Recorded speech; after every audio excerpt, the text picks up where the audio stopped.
Naraw il-kelma talla mill-Evanġelu ta' Mattew, kapitlu 6, minn vers 5 sa vers 13.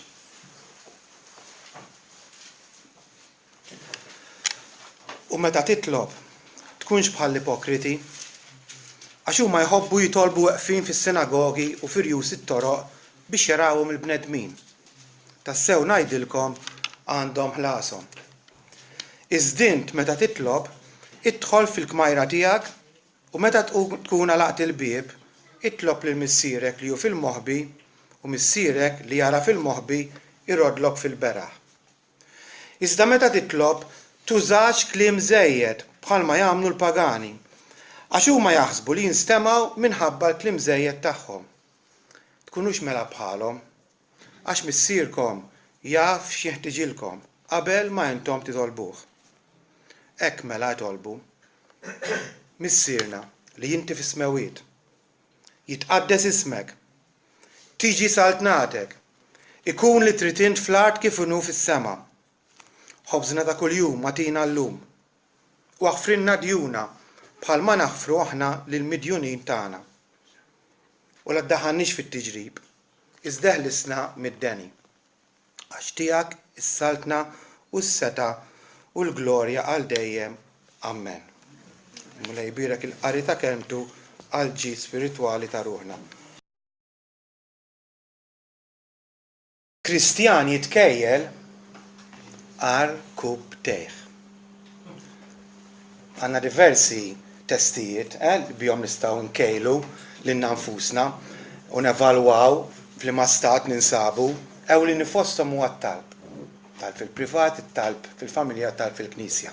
Għaliex it-talb, speċjalment, għax fuq daħ nitkellmu, it-talb dak personali ta' kuljum fil-privat, l-ewwel nett huwa evidenza ċara u ta' min jafda tal-ġenwinità tal-fidi tiegħek. Number one. U t-tieni, it-talb fil-privat ukoll huwa kejl tal-istat li inti tinsab fih, tal-istat spiritwali. Jiġifieri trid prova ċara, prova konkreta u affidabbli tal-istat li inti llum tinsab fih. Staqsillek innifsek, għandi xewqa taħraq li nitlob? Nitlob fil-fatt? Kif nitlob? U kemm nitlob?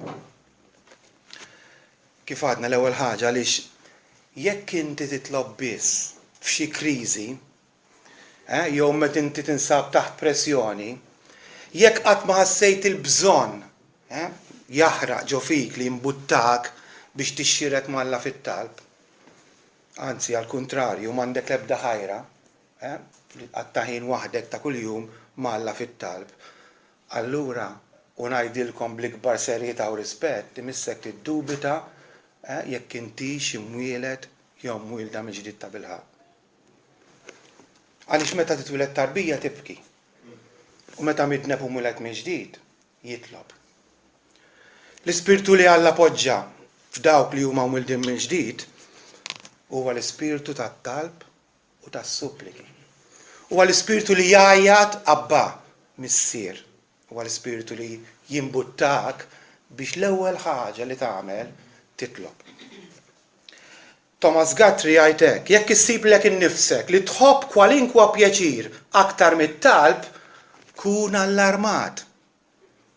Jiġifieri, jekk tippreferi tqatta' ħin quddiem it-television, fuq il-computer, jekk tippreferi tqatta' ħin fil-faċendi tad-dar, fil-passatemp, fil-karriera aktar milli tqatta' ħin tixxirek malla fit-talb, imissek tiddubita serjament il-ġenwinità tal-professjoni ta' fidi tiegħek.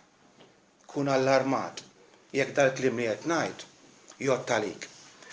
L-aħwa ma nitqarqux intkom tafu għax jiena naf bħalkom illi aħna naħabta naħarbu mill-verità. Alla jgħixalilna l-spotlight tiegħu naħarbu.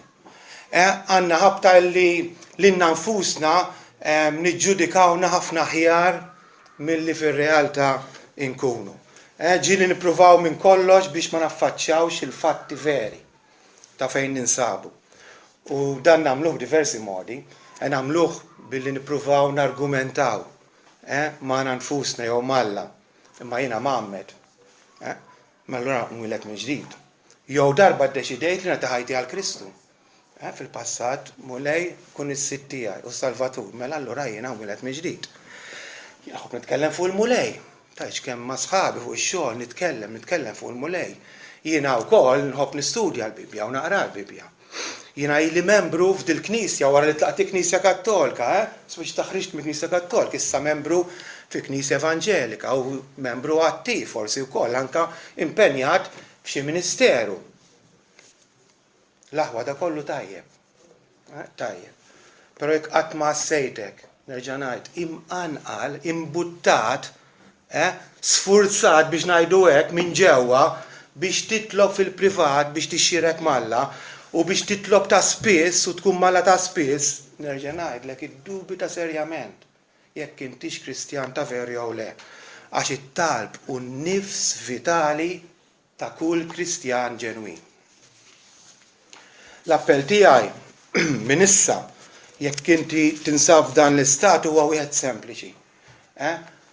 Insa ħafna mill-affarijiet kollha li qed tagħmel u ta' kuljum itolbu talba sempliċi l-mulej.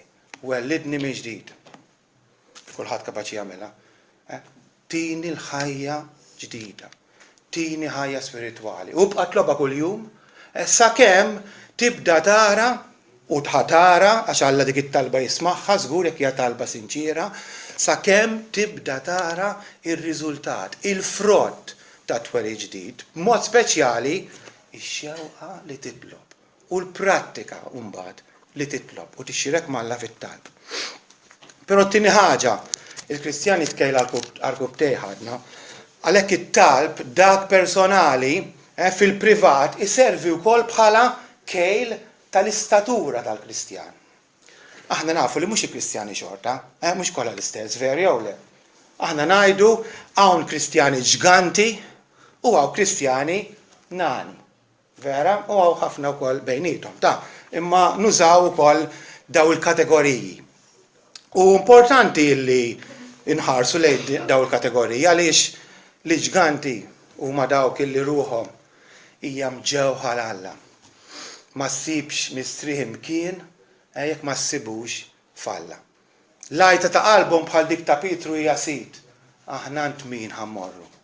Għandek min ħammorru. Falla biss isibu s-suffiċjenza kollha tagħhom. U mas-salmista jgħidu lil min għandi fis-sema ħliefek. U meta għandi lilek x'jonqosni fuq l-art. Dawn ukoll għandhom stima għolja tal-affarijiet spiritwali, tal-affarijiet smewwitin. Għalihom jixxenqu, lilhom ifittxu, bihom jedew u huma jimlewlhom qalbhom u jferħuhom. Mhux hekk il-Kristjani ta' statura ċkejkna. Il-ħwejjeġ spiritwali jismawhom bħala irrelevanti u jfittxu affarijiet oħra qabel ma jfittxu lilhom. Dak li l-aktar jixxenqu għalih, dak li jfittxu u jtihom pjaċir aktar huma l-ħwejjeġ materjali, aktar huma l-ħwejjeġ mondani ta' id-dinja, temporali, saħansitra ġieli wkoll ħwejjeġ karnali tal-ġisem. L-ġganti spiritwali jobodu dnub. Kull dnub m'hemmx ċans li tarhom jagħmlu kompromess ma' xi dnub fil-ħajja tagħhom, qatt ma jċekknuh, jiskużawh, jew jippruvaw jiġġustifikaw f'ħajjithom, jinsabu impenjati day in day out f'battalja qalila biex kemm jista' jkun iqaċtuh mill-ħajja tagħhom. U jagħmlu dwejja ħanajtek jalu wkoll kull darba li jibqgħu jaraw il-fdal ta' dnub fil-ħajja tagħhom. X'differenza minn nani spiritwali. Fil-fond ta' qalbhom id-dnub iħobbuh, għaliex itihom pjaċir. Itihom pjaċir id-dnub. Riġlejhom ħfief kif tiġi t-tentazzjoni jarhom jiġru għal dak id-dnub partikolari. Jekk xi darba dnub idejjaqhom tafu għaliex għax jiskomodhom, għax iġarhom ħossuhom guilty. U allura meta jindmu probabbli l-indima tagħhom taf għalfejn biex iħossuhom aħjar. Hija ndima finta ta' parsi. qatt ma ssibhom deċiżi fl-indiema li ħajjieħdu stand ħajrsistu biex jidnu baqaċtuh minn ħajja tagħhom, dik mhix indiema. Imma sempliċiment jindmu biex ħossuhom aħjar. Akkosta kollox ukoll li ġganti spiritwali jridu li f'ħajjithom isseħħ irida tal-Alla. Fil-mart, fis-saħħa, fil-ferħ u fin-niked, jifhmu jew ma jifhmux, janqu dik ir-rida tal-Alla għalihom bħala l-aħjar. L-aħjar. Meta jsibu ruhom f'xi afflizzjoni, lejn Alla jduru l-ewwel u fih ipoġġu t-tama tagħhom lilu jistennew biex jeħlishom u mhux jiddependu fuq il-ħila tagħhom, ma jmorrux ifittxu ir-relief x'imkien ieħor imma ant Alla. Lejh imorru għandu jiġru l-ewwel. Al kontrarju, il-Kristjan żgħir, ċkejken, ftit li xejn jimpurtah li jiskopri rida tal-Alla l-ħajtu għaddej, bil-ħajtu fejn laqat fejn ħabat.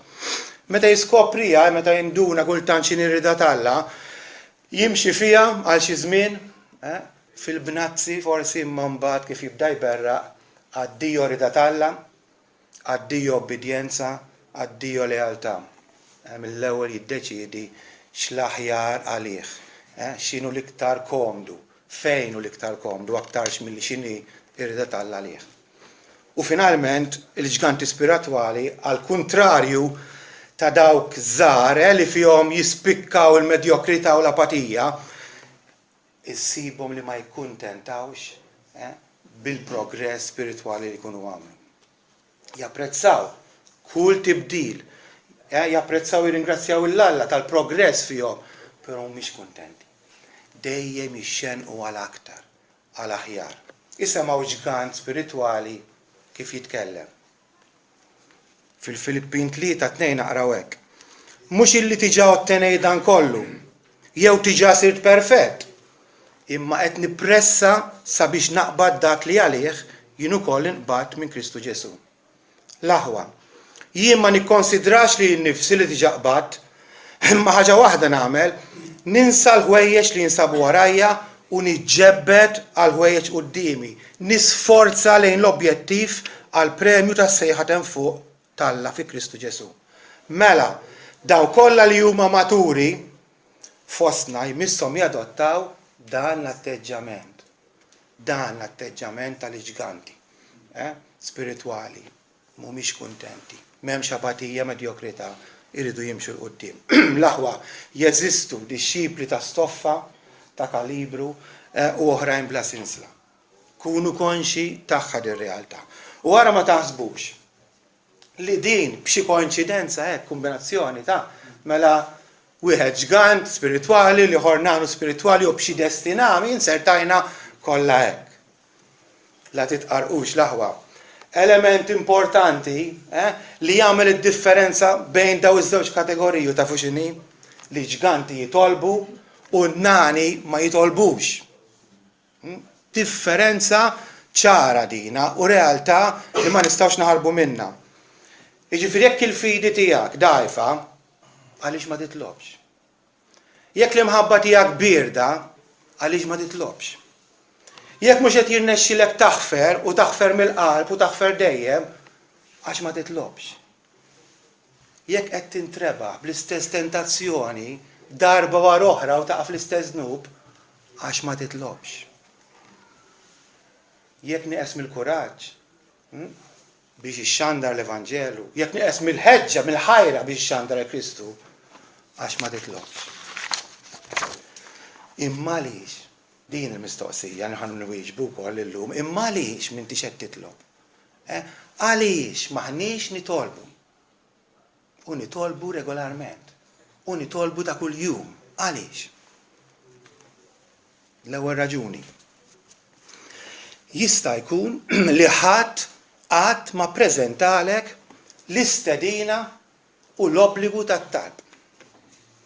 Ir-raġuni għal nitolbu, waħda mir-raġunijiet prinċipali, hi għax Alla nnifsu jistedinna biex nitolbu u għax Alla nnifsu jikmandana nitolbu.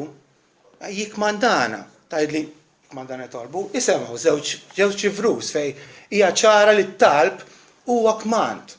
L-ewwel Tessalonkin 5:17. Itolbu kontinwament. Il-verb huwa kmand. Itolbu kontinwament. Filippin 4:6.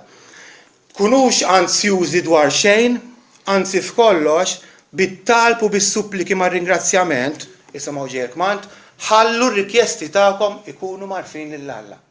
Iva. Jekk qatt ħadd ma preżentalek l-istedina u l-kmand tat-talb qed nippreżentaħulek illum. It-tieni raġuni, forsi maħniex nitolbu għax maħniex konxi tal-privileġġi tat-talb. Il-privileġġ tat-talb. Morris Roberts jgħid hekk. Ma nitolbux biss għaliex suppost nitolbu, imma għaliex nistgħu nitolbu. It-talb mhux biss dover, imma huwa wkoll privileġġ għoli u qaddis. Privileġġ huwa unur, huwa vantaġġ, huwa dritt. Kristu biss għandu dritt jidħol qudiem il-missier l-aħwa. Imma aħna ninsabu fi Kristu. Aħna ninsabu fi Kristu. U allura għandna wkoll aċċess għal il-missier. Xi privileġġ hu dan għoli li aħna wliedu ingħatajna. Il-privileġġ ġejna moti li jenna bi grazzja, grazzja pura. Alla tagħna dal-privileġġ bi grazzja. Ox ħabib għandna fi Kristu nkantaw, u kif nkomplu privileġġ u dan għalina li għat-tron kisbinna dħul. Dan huwa għandek privileġġ għat-talb. Però ftakru wkoll illi privileġġ dejjem jimplika responsabbiltà. Tinsewix din. Alla jtik privileġġ u Alla tak privileġġ tat-talb u ma dak il-privileġġ int għandek responsabbiltà. X'qed tagħmel dak il-privileġġ tat-talb? X'qed tagħmel? Qiegħed titlob, qiegħed tidħol fil-preżenza tal-Alla jew le. Jew qisu mhux xejn. Għaddiju, ma mhix differenza. Għandek responsabbiltà flimkien mal-privileġġ tat-talb. Xi ħadd qal għaliex, x'ħasra ma nitolbux, x'ħasra maħniex qed nibbenefikaw u nużaw dal-privileġġ. Għaliex tmut bil-ġuħ meta hemm ikel biex xebet jistennik, vera? Għaliex tibqa' f'kantina mudlama kiesħa meta taf li hemm ix-xemx, bid-dawl u sħana tagħha lesta lik u għandek il-privileġġ li tgawdi. Għaliex? It-tielet raġuni hija jista' jkun illi maħniex nitolbu għax ma nafux il-benefiċċji u l-barkiet li jirriżultaw mit-talb. Zwingli għalhekk, jekk insiru aktar orrif u edukati meta nitħaltu ma' nies għaqlin u intelligenti, kemm aktar nipprogressaw fil-ħajja ġewwina tagħna billi nżommu komunjoni mal-Alla fit-talb. Irridu pritka sħiħa biex forsi nelenkaw il-benefiċċji u l-barkiet tat-talb. Li mhux ħanamlu għallum, nagħmlu lista sħiħa. Kemm għandek benefiċċji, kemm għandek barkiet fit-talb, però llum insemmi waħda li żgur ħatolqot lilna u għandna bżonna. X'inhi? It-talb iqawwina fil-battalja kontra d-dnub. Hawn xi ħadd minna li mhuwiex impenjat fil-battalja kontra d-dnub nispera li le. Ġifieri żgur għandna bżonn dan il-benefiċċju, din il-barka. Saħħa minn Alla biex nissaraw niġġieldu nirbħu kontra d-dunub.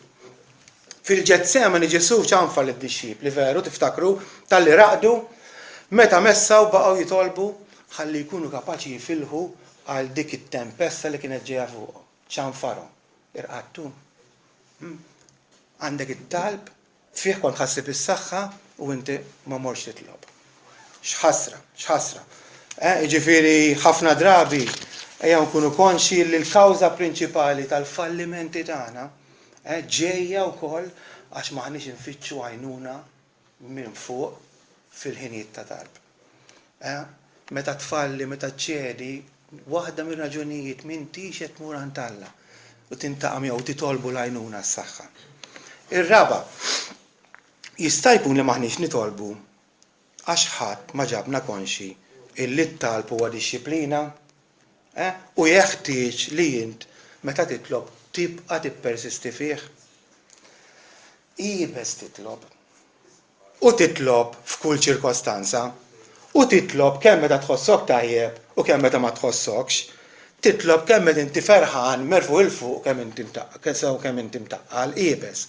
Qiebes titlob kuljum anke meta l-ġranet tiegħek mimlijin ta' żbajda b'attivitajiet, qiebes titlob u tibqa' titlob mingħajr ma tieqaf wara ftit.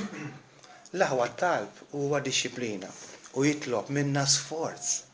Sara, irridu nagħmlu effort kbir biex nitolbu. Jekk dan għadna ma fimniex, jew ma rridux naċċettaw għax għandna xi idea kollha fjuri tat-talb, jaqblilna nbidlu l-idea għax allura nkunu wkoll qed ingidbu lil Sidna Ġesu li hu stess qalilna ibqa' wassu jitolbu sabiex ma titlux fit-tiġrib. L-Ispirtu jrid imma l-ġisem dajjef. It-talb qiebes. Mhux ta' b'xejn il-Puritani kienu jgħidu li titlob ifisser taħdem. To pray is to work. Ekku, kunu konvinti minna t-talb huwa xogħol qiebes.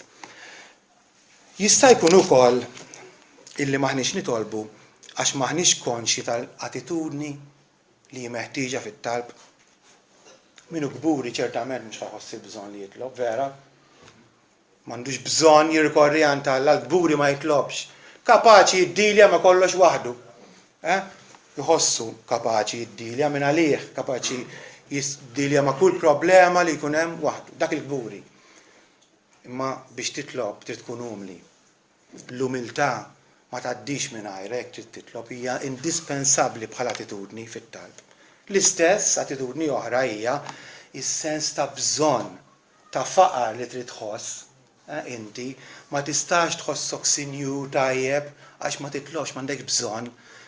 Kif kienu jgħidu ta' qabilna titlob tersaq lej Alla in forma pauperis. Ġifieri tersaq f'sura ta' tallab, ta' fqir din l-attitudni, jekk m'għandekx din l-attitudni m'intix ħad titlob. U ovvjament is-sinċerità. Tant rari dawn il-ġranet, indispensabbli, meħtieġa għat-talb. Dawn ftit raġunijiet għala forsi maħniex nitolbu. Jekk inti għandek dina waħda minn dar raġuni valida, kemm trida, jalla tbiddel ħsiebek. Però barra minn dawn, xi wħud mhumiex jitolbu tafu għaliex għax iġibu ħafna skużi. U l-iskużi mhux raġunijiet validi. M'għandix ħin. Għandi wis nistudja, għandi wis x'nadda fid-dar u x'naħsel, għandi wis x'nagħmel fuq ix-xogħol. M'għandix ħin. Jien meta nisma' dilha ħaġa li ngħid x'qed tifhem biha m'għandekx ħin. M'għandekx 4 sigħat, forsi vera. M'għandekx siegħa kuljum, forsi vera. M'għandekx 10 minuti. M'għandekx kwarta nofs siegħa kuljum, m'għandekx. Għax aħna naqblu nitkellmu bla me possibbli m'għandekx 10 minuti f'24 siegħa. C.H. Spurgeon għalhekk mhix kwistjoni ta' ħin imma kwistjoni ta' qalb. Jekk għandek il-qalb, ġifi għandek il-ħajra titlob, issib il-ħin biex titlob. Skuża oħra, pruvajt nitlob u ma rnexxielix. Ora daqshekk tajt qalbek. Hekk daqshekk, pruvajt ta' darba tnej u ma rnexxielix. F'affarijiet oħra hekk tagħmel. Tipprova darba u għax ma rnexxielekx tieqaf. Ara naqra f'affarijiet oħra fil-ħajja tiegħek li forsi inti tħossok li għamilt suċċess, hekk għamilt. Mal-ewwel intob tajt qalbek u żgur li le. Mela ma taħsbux id-dinja skuża, pruvajt nitlob u ma rnexxielix, erġa' prova. U erġa' prova. U bqa' prova. Mhux taqta' qalbek mill-bidu. Skuża oħra, ma nħoss xejn jien waqt it-talb, immur nitlob fil-kamra, ma nħoss xejn u mhux hekk biss, laqas nar effett fil-ħajja tiegħi, nafa mill-ċar ma nħoss xejn dak il-ħin u mbagħad ngħidin x'differenza tagħmel fil-ħajja tiegħi fir-realtà xejn, għax naqaf nitlob u mbagħad nerġa' nkomplu isni ħossni l-istess. Mela fuq il-ħass mhix ħaġa ħażina li fit-talb tħoss, għal ma jkunx hawn xi ħadd jaħseb illi ħaġa ħażina li fit-talb tħoss meta Alla jberikna aħna sħaħ, aħna ġisem u ruħ, u għandna l-affezzjonijiet u l-emozzjonijiet. U hija tajjeb li waqt ħin ta' talb waħdek tħoss, demmek jiksaħ, Mela le, imma ma trix titmexxa mill-ħass. Il-ħass mhux kollox. Kienu jgħidu jekk timxi fuq il-ħass, tiżloq. Ma nafx kif ħajtraduċija di imma insomma. Timxix fuq il-ħass, u ejja. U ma tarax effett. Jiena kultant ngħid kif qed nirraġunaw tara ma tarax effett. Ipprova raġunaw hekk fuq l-ikel. Fuq l-ikel li tikol kuljum. L-ewwel nett tħoss kull darba tmur tikol dik il-fer, dak l-entużjażmu ħadd tikol ħadd poġġi hekk inti dejjem hekk jiġifieri tmur biex tikol. Ma naħsibx kultant iva u pjaċir platt. U mhux hekk biss, kull darba li qed tikol qed tara l-effett tal-ikel tara tintefa' jew tisbieħ. U allura ħadd irraġuna mela daqshekk kilt, u anke tajt tara waqaft niekol u għaddiet ġimgħa u mhix qed nara differenza. Min għalik ma jkunx hemm differenza qed taqaf tikol, Jgħaddi xahar jew xi jiġrilek m'iniex tabib, jien ma żgur għall-isptar u mill-isptar min jaf fejn tispiċċa. Tirraġunaw x'hekk li hija skuża, din hija skuża li ma nħoss xejn, u li forsi m'hemmx effett tat-tal fi ħajja tiegħi, le l-aħwa. U ħallejt għall-aħħar għax hemm iktar dina naħseb qed timmaġinaw x'inhi. Jien nitlob il-ġurnata kollha. M'għandix bżonn. U waqqas għandi ħtieġa li kuljum jiena jkolli ħin fejn immur nitlob għax jiena il-ħin kollu. Waqt li qed nagħmel faċendi nfaħħar il-mulej, ħanibdew. Ma nafx kemm il-ħin kollu tista' titlob imma jalla ukoll. Jalla titlob. Però argument wieħed ma' din l-iskuża, tafu x'inhu? L-eżempju ta' Ġesu. L-eżempju ta' Ġesu. Isemgħu, Ġesu aħna ngħidu sewwa f'sens teoloġiku kien Alla u bħal Alla qatt ma kien maqtuh mill-missier. Igawdi komunjoni perfetta u sħiħa il-ħin kollu, żgur mhux bħalek, il-ħin kollu. U madankollu Ġesu kien ħoss il-bżonn bħala bniedem li jinqata' regolarment biex jixxierek mal-missier fit-talb. Jekk ma tafux kunu għafu għallum. Isemgħu l-iskrittura, ftit mill-iskritturi, Mattew 14-23. Daw importanti li tismawhom, dana mhux jien qed ngħidhomkom, dana hija rekordju tal-Alla fuq Sidna Ġesu Kristu. Wara li bat lil folol, tela waħdu fil-privat fuq il-muntanja biex jitlob. Kif sar flaxija kien hemmhekk waħdu, ovvjament għadu jitlob. Mark 1:35. Ġesu stembaħ minn wisq, meta kien għadu dlam, ħareġ u mar f'post solitarju u hemm għad jitlob. Luqa 5:16. Immu nnifsu kien sikwiet, attenti għal-klim, sikwiet jitwarrab f'imkejjen remoti u joqgħod jitlob. U Luqa wkoll. U ħareġ u mar skont id-drawwa tiegħu lejn l-għolja taż-żebbuġ. U d-dixxipli wkoll segwew u mbagħad naqraw u rtira minnhom daqs tefa' ta' ġebla bod u niżel għal kubtejh jitlob. Titlob il-ħin kollu u ma titlobx f'ħin speċifiku, ma tixbaħx lil sidek, ma tiġbħux, int Kristjan, suppost tixbaħ lil sidek. Tibqax iġġib din l-iskuża, ngħidilek bl-ikbar rispett. Għaw min ilu snin iġib din l-istess skuża, m'għandekx raġun. U anka kieku nifqu ngħidu relazzjonijiet bejnietna, raġel għajt il-mara tiegħek, tgħidlek noħorġu morniklu, le ta' xina l-ġurnata kollha naħseb fik. L-ewwel nett niddubita kemm il-ġurnata kollha taħseb fiha. Fim, u mbagħad taħseb li ħatajlek okej tagħmela kuntenta hekk. M'għandekx bżonn dak il-ħin intimu ma' żewġek ma' martek fejn anke l-ftit ħin kif kienet il-ġurnata tiegħek kuljum. Inkella tibred, vera jew le. Inkella tispiċċa tgħix fl-istess dar u stranġieri. Hekk malla. Ħadd tispiċċa stranġier. U mhux billi ġib li skuża li tajt il-ħin kollu naħseb fil-mulej u l-ħin kollu nitlob. Tajjeb, ta' dak it-talb vleġeġ, dak tajjeb, ara ma ħawx ħadd jifhimna ħażin.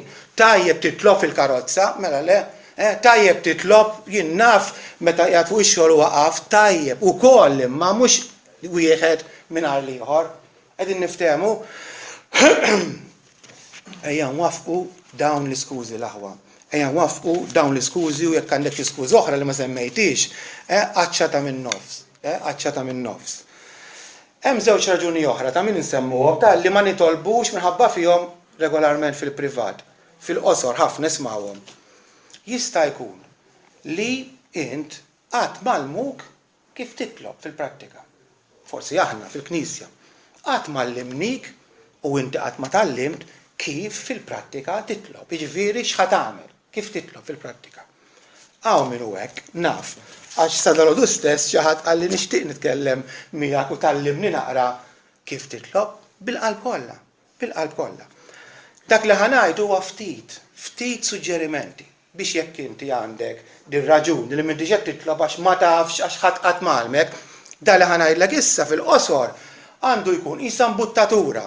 Bħal meta intlajt fuq rota, qed inżommok u tajtek l-ewwel mbuttatura. Okay, ħuduh b'dan il-mod, m'hemm xejn tqil u ta' barra minn hawn. L-ewwel nett.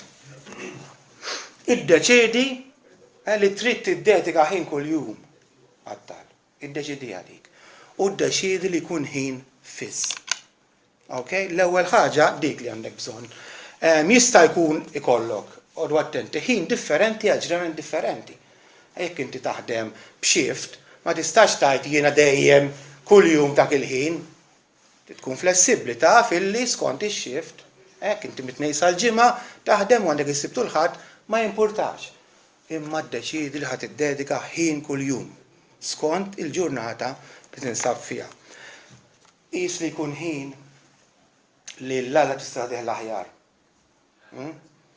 Li l-Alla tieħx ir-raċanċ, titlobx wara ġurnata, tajt ħan nitlob fil-għaxija, meta inti taf li l-ġranet tiegħek mifquajn bil-sibijiet u mort hemmhekk u għaġi sekondi bil-qiegħda daqshekk. Il-Alla tieħ l-aħjar ħin. Dak il-ħin fejn inti l-iktar alert.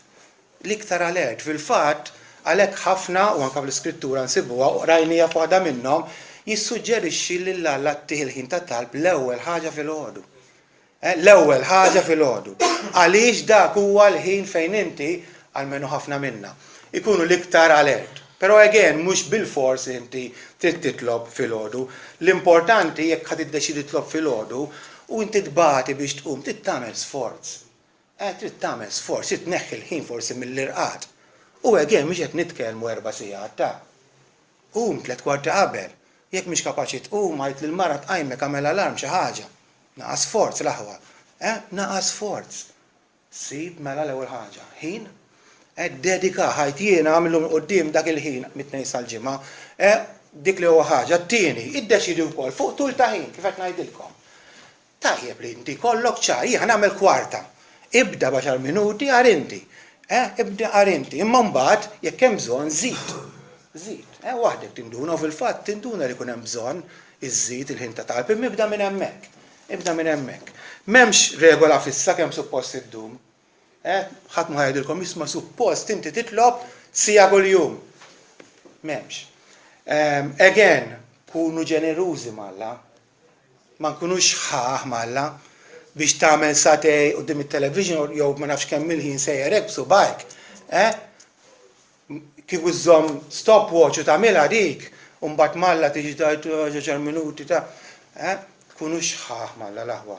Ftakar ukoll li dal-ħin jiswa lilek. Dal-ħin ħadd investi fit-talb. Ħadd igwadanja spiritwalment ta'. Jiġifieri anke użaw moħħkom bħal meta inti tinvesti l-flus, tinvesti, talma tinvesti għalkemm aħna nemmnu bil-grazzja tal-Alla wkoll hemm bix-xogħol tiegħek. Investi għax ħajkollok return ukoll akbar. Importanti ukoll mela illi mhux biss tiddedika tiddeċidi ħin imma jkun ħin fiss u wkoll iddeċidi fuq tul ta' ħin. Kemm? Ħaġa tajba wkoll hija li ssib post tat-talb. Kemm huwa importanti dan. Possibilment kif jekk qattu attenti jkun post solitarju. Jista' jkun ġewwa u barra ma tagħmilx differenza, però jkun post tal-kwiet. Post fejn ma jtelfek ħadd. Post fejn inti free mid-distrazzjonijiet. Jekk għandek jien naf 5 tiklieb fejn naf jien u daw jiġru fil-ġnien mhux tagħmel siġġu hemm għax ħajġennuk. Jekk għandek it-tfal trid issib post f'dak il-ħin għall-kwiet. Waħdek, importanti. Rajnija fl-iskrittura. Immint meta titlob araw direzzjoni, għajnuna. Idħol fil-kamra ta' ġewwa, privata ġifieri, sigrita tiegħek. U la tkun għalaq bibek, itlob lil missierek li hu fil-moħbi. Taraw, sib dak il-post, mela ddeċidi fejn. Jien nissuġġerulkom ikun dejjem l-istess post, għaliex tenkom. Issa fejn hu possibbli jgħid jien hemm dik il-kamra, il-washroom, il-basement, il-garax, hemm. Fis-sija ta' wara nofsinhar, fis-sitta ta' filgħodu għandi kwarta, u nintaqa' mal-mulej. Suġġeriment ieħor huwa ikollok pjan għal waqt dal-ħin. X'se tagħmel? Dina jiena ġej minn background karizmatiku, din ħadd ma kien jallimilna, ħalli l-ispirtu jmexxi. U żgur kont immur kien jmexxi l-ispirtu ma ta' moħħi għax nibda naħseb fuq l-emmula u jgħaddi l-ħin għax għamilt. Dak mhux l-ispirtu timexxi.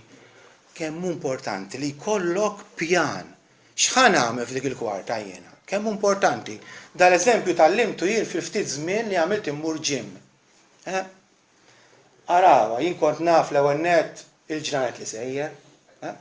Kont naf il-ħin. Tiġa deċiż, vera jew le naf jiena nhar ta' tnejn fis-sitta ħammur hemmhekk. Però kien ikolli wkoll pjan x'ħan nagħmel. Kont naf li ħammur hemm, ħanagħmel 10 minuti jisni hamster niġri fl-istess post, u mbagħad ħammur ma' dik il-magna, mbagħad ħammur. U hemmhekk kont noħla fejn bis-serjetà, min jaf hemm. Kien ikun hemm min taraħ, ipaċ-paċlaw lem, għaddit sija, u mbagħad għax mhix qed nonqos għax mhux bil-fors, li fil-sinek ma ħaddimx fil-ġim l-ebda parti oħra ta' ġismek, fit-talb l-istess. Kol iddeċidu x'ħan nagħmel. Bejn wieħed u ieħor aħna m'għandux nkunu riġidi u fissi. Alright, hemmhekk inħallu l-ispirtu, m'għandux nagħlquh l-ispirtu barra. Mhix ngħidu ismek u daqshekk bil-for. Le, din għajnuna, għandek struttura. Imma mbagħad l-istruttura trid ukoll mela lek l-ispirtu jmexxik timxi. Imma mhux mort ma tafx ħadaqbad tagħmel, għax tispiċċa tewden. Alright, tispiċċa tewden. Ħaġa oħra, li tista' tgħinek. Ikollok metodu ta' talb. Okay? Hemm ħafna metodi ta' talb u inti jeħtieġ issib dak il-metodu li lilek jgħinek. Alright, u wkoll nerġa' ngħid meta ssibu di tkun flessibbli, għaliex mhux kull metodu ta' talb jgħinek f'kull żmien tal-ħajja tiegħek, imma jrid ikollok metodu ta' talb. Importanti, hemm diversi metodi, ħansemmilkom fuq tlieta li tistgħu tużaw. Mela, l-ewwel nett tista' tuża l-isbaħ metodu pattern li nsibu fl-iskrittura li kemm rajnieh. Il-missier. Żomm dak il-grid fuq moħħok u itlob bih. Mela ewwel ħsieb inti missierna mela. Irringrazzja lil Alla tal-li adottat fil-familja tiegħu, itolbu maħfra x'inti bħala ibnu ma bdejtux, missier. Uża dawk il-petizzjonijiet. Quddiemek hekk bħala grid, bħala structure. U għaddi minn waħda l-oħra. Sempliċi, ma taf għandek dak il-metodu, mhux ma tafx fejn insejjer, dak metodu wieħed. Metodu ieħor hija li jista' jgħinek aqbad passaġġ mill-Bibja, mod speċjali s-salmi, aqrah u uża dawk il-ħsibijiet, dawk il-veritajiet qishom springboard, molla. Il-mulej ir-raj tiegħi xejn ma jonqosni. Il-mulej ir-raj tiegħi, wow. Mhux karmnu r-raj tiegħi ta' il-mulej. Il-mulej ir-raj tiegħi, grazzi. Ir-raj sibi provdili, grazzi, ma mxejx warajk, but użaw tal-metodu. Tistgħu tużaw minflok il-Bibja wkoll għaw kodba devozzjonali biħsieb għal-filgħodu, għal-filgħaxija. Morning and evening ta' Spurgeon mill-laqwa. The checkbook of faith ta' Spurgeon. Taqra, mhux biex titażżen, titażnux, tħallux daw il-kodba jażnukom, għażlu wieħed tajb imma mbagħad dak li taqra inti jagħmlu tiegħek. U ħallih tużah biex inti titlob. Għajnuna kbir, imma għandek metodu. Għandek metodu, din ħatejnek. Tista' tuża l-metodu, ippermettuli xi wħud minnkom daw smajtuhom, imma hawn min ma semaħħomx. Mibni fuq l-akronimu bl-Ingliż ACTS. Kemm il-darba xi wħud minna smajnija. ACTS. Mela l-metodu meta tidħol adoration. Mela l-ewwel ħaġa li ħatamel ħatqim il-Alla. Ħatqim il-Alla, ħatqim għal dak li hu, għal minu, għal x'għamel. Imbagħad għandek għandek confession, mela ħatħares li ħajja tiegħek. Ħatirrealizza fejn qast, ħatammetti d-dnub u ħatistqar id-dnub tiegħek u ħatitlob maħfra lill-Alla id-dnub tiegħek. Imbagħad għandek thanksgiving, irringrazzja lill-Alla tal-barkiet innumerabbli ta' kuljum li jsawwab fuqek li ma jistħoqlokx u xorta jagħtik. Barkiet materjali u imma wisqola u aħjar. Il-barkiet spiritwali. U supplication. Itlob il-Alla. Għalik innifsek għal-bżonnijiet tiegħek, għal-bżonnijiet tal-familja, għal-bżonnijiet tal-knisja, interċedi għal-ħbibek fuq ix-xogħol. Sempliċi, edem ġo moħħok u ħatgħaddi minn waħda l-oħra. U tistgħu tħaltuhom dal-metodi. Jekk indunajtu meta tilkom l-eżempju tal-missierna, anka fuq missier inti tista' l-ewwel adoration tadurah, confession għax ma bdejtux, thanksgiving tal-daħlek fil-familja, supplication mulej żid nies fil-familja tiegħek. Tara, imma għandek metodu ta' talb. Ħalli ma ndumux fuq daw. Jiena il-ħsieb tiegħi u l-inkoraġġiment tiegħi huwa dan. Jekk din hija raġuni li inti m'intix qed titlob kuljum għax ħadd malmek, all right, illum nispera li għal tal-inqas għandek bidu. Okay, dik l-imbuttatura. Ftakar, taf kif titgħallem titlob? Billi titlob. Bħal rota di, jew bħal lawm. Taf kif titgħallemthom? Billi tefa' ġol baħar u tom. U ftakar ukoll li Alla ma ħallikx tfendi għal rasek. All right, Alla tat l-ispirtu tiegħu fik, għajnuna tremenda talb l-ispirtu jgħinna fin-nuqqas ta' ħila tagħna. Mela għamel kuraġġ hija, oħti.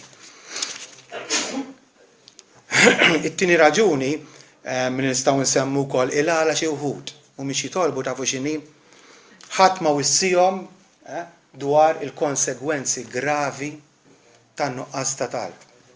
Ewlinin fosthom ir-rigress spiritwali u t-telfin tal-battalja kontra d-dnub.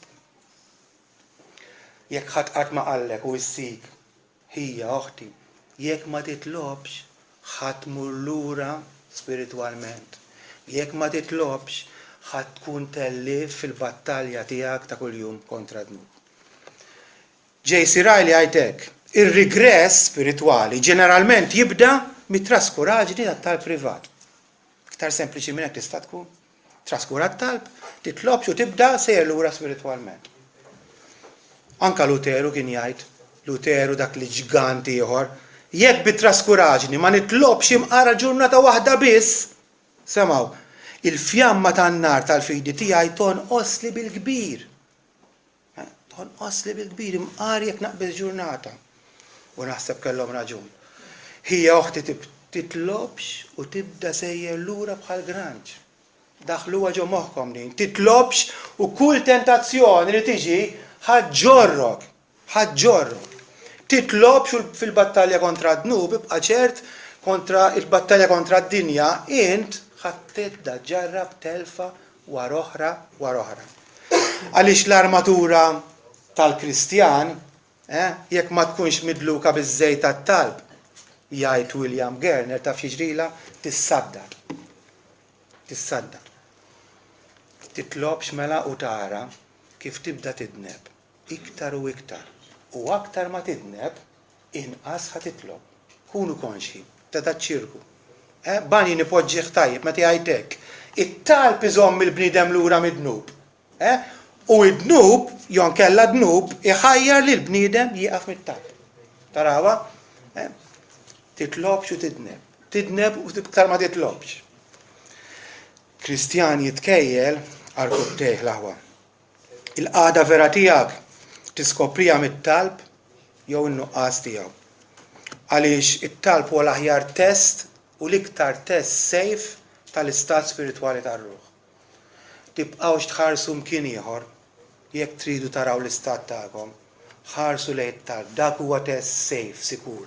Għalli tħarsu lejh. Mela nerġa' ngħid jekk int qatt ma ħassejt. Ma tiftakarx li xi darba ħassejtek imqanqal għat-talb jew biex titlob ta' spiss, Nerġa' ngħidlek, inkwieta, hija oħt inkwieta. It-talb inkwieta huwa it-test ta' xint jew x'minx. Nerġa' nikkwota r-rajl huma kliem ibeżda, però aħjar nismgħu issa. Li tkun nieqes mit-talb u li tkun mingħajr Alla, mingħajr grazzja, mingħajr tama u mingħajr ġenna, ifisser li tinsab fi triq għall-infern. Għaliex it-talb huwa l-evidenza ta' twelid ġdid. U Ġesu għalinna li min ma jitwilidx mill-ġdid ma jistax jara s-saltna tal-Alla. Jekk it-talb regolari u dixxiplinat tqisu xi ħaġa żejda, pis li jdejqek ikolli ngħidlek illi għadek ċkejken. Jekk tippreferi ħwejġ oħra milli titlob, jekk tippreferi li toqgħod tara television jew fejn fin tagħmel milli titlob kuljum, għadek ċkejken spiritwalment. U għandek bżonn tikber l-aħwa. Żewġ sibiet tal-aħħar u nikkonkludu. L-ewwel waħda. Kontu tafu jew konxi li waħda mill-attivitajiet prinċipali ta' Satana u d-demonji tiegħu hija li jżommu lil bnedmin u jfixkluhom li jitolbu. Kontu tafu jew le? Aħna m'aħniex minn dawk, tifhmunix ħażin, ara ma taħsbux li aħna minn dawk li kull ma jiġri ħażin inweħlu fix-xitan, Sab bħal biraħ ġimgħa, waħda ġiet infixkla u qalt li għax ix-xitan qabad miegħi ma rridx jitlaqni, marruli l-switches tad-dawl. Inti taħseb li x-xitan jimpurtaħ mill-fuse, tari la fuse, di x-xitan ma jagħmilniex ix naqbad miegħi, qed nisma' qedtilha. Min possibbli taħseb li x-xitan jimpurtaħ mill-fuse tad-dawl tiegħek? Waqas tad-dawl kollha tax kieku tajtara le, ta' xi plakek, panik. U ejja. Imma xitan jimpurtaħ mill-fuse tat-talb, ibqgħu ċerti, jipprova jaqtaħħulek il-fuse tat-talb u kif l-erja tat-talb hija waħda mill-erjas prinċipali li ssir il-battalja spiritwali. U nista' nassigurakom illi Satana bħala ġeneral f'dil erja xeħet leġjuni jaħdmu fiha biex ifixkluk jagħmel minn kollox biex ifixklek milli titlob, jew taqaf titlob. Tinsewix dik. Għaliex? Għax ix-xitan ma jaħmilx lil Alla jitolbu. Ma jaħmilx lil Alla. Ħajamel minn kollox biex ifixklek. Ħalli joħodlok dak kollu li inti tkun imbirek fil-ħin ta' talb. Ħajaljenak, distrazzjonijiet, hemmhekk iwa. Kun ċert li x-xitan, meta jinqalgħu dawn l-affarijiet, sejjer titlob nista' ngħidlek isma', mhux kombinazzjoni, fejn jidħol it-talb, fejn jidħol it-talb. Ix-xitan jaf kemm it-talb hu potenti, wis iktar minna. Jaf benefiċċji tremendi inixxu minnu. Richard Sibbs jgħidlek, meta nersqu lejn Alla fit-talb, isma'wa din. Ix-xitan jaf li se mmorru nġibu qawwa kontra tiegħu u għalhekk jopponina kemm jiflaħ. Jaf ix-xitan. Satana ma jibżax minn Kristjani intelligenti, minn Kristjani professuri li jafu l-Bibbja fuq il-ponozza subajhom. Satana ma jibżax mill-istudjużi, mill-Kristjani studjużi, laqqas minn dawk il-Kristjani super attivi u tarhom dak super lawlem. Imma Satana kif kiteb William Cowper, Satana jirtrijat meta jara l-idjef għaddis fuq il-kub teħ. Jirtrijat, inti għaddis da, jef anke kint nanu u nana spirituali, Satana jirtrijat met inti tmur għal-kub teħ u met inti titlob. Mela, kunu dejjem konxi ta' dal-aħwa, sintendi aħna mhux qed ngħiduhekk biex nibżaw. Dak li hu fina ma ninsewx huwa akbar minn dak li hu fid-dinja. U t-tieni ħsieb tal-aħħar huwa dan. Tiftakru meta Ġesu ngħadda fit-tempju? Tiftakruha. Isemgħu, naqa' passaġġ fil-qosor. Ġesu daħal fit-tempju u keċċa l-barra għal dawk kollha li kienu jibigħu jixtru fit-tempju. Qaleb l-imwejjed taċ-ċanġiera u l-imqad ta' dawk ibigħu l-ħamiem. U qalilhom u miktub dari se tissejjaħ dar tat-talb. Immintom qed tagħmluha għar tal-ħallilin. Kristjani int, in tempju tal-Ispiritu Santu. Hekk jew mhux hekk. Jien tempju tal-Ispiritu Santu. Għaliex hu jammar fija. X'inhi l-attività prinċipali qed issir fit-tempju fil-ħajja tiegħek? Ima jew negozju, ima jew divertiment. Jesù sidek kuntent b'dak li qed isir fit-tempju tal-ħajja tiegħek jew inkorla tanka sal-punt li lest li jagħmillek ħerba. Għaxaru każa dak li qed isir fit-tempju fik. Meta suppost it-tempju huwa dar ta' talb. Jista' dwar dan it-tempju Sidna Ġesu jgħid li din hi dar ta' talb, jew aktar xi ħares lejk u ħares lejn jew jgħid din hi dar tal-faċendi, din hi dar tal-karriera, din hi dar tal-passatempi, din hi dar tal-ass, din hi dar tax-xalar, din hi dar ta' ħin moħħli fuq il-computer, fuq Facebook, fuq il-lob.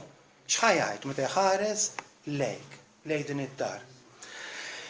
Jalla llum il-kol kemm aħna narfu ta' bilħaq aktar minn qatt qabel il-prijorità tat-talb. It-talb irid ikun l-ewwel fil-ħajja tiegħek. U jalla nibdew nitolbu fil-privat, jalla nitolbu anka fil-familji u fil-knisja, mela le però fuq dal-ħin qed nitkellmu, jalla nitolbu fil-privat ta' kuljum u nippersistu fih. Xejn li f'ħaġa waħda biss ma tista' żommok lura. Xejn li f'ħaġa waħda biss ma tista' żommok lura. L-għażliet tiegħek. Ejja nitolbu.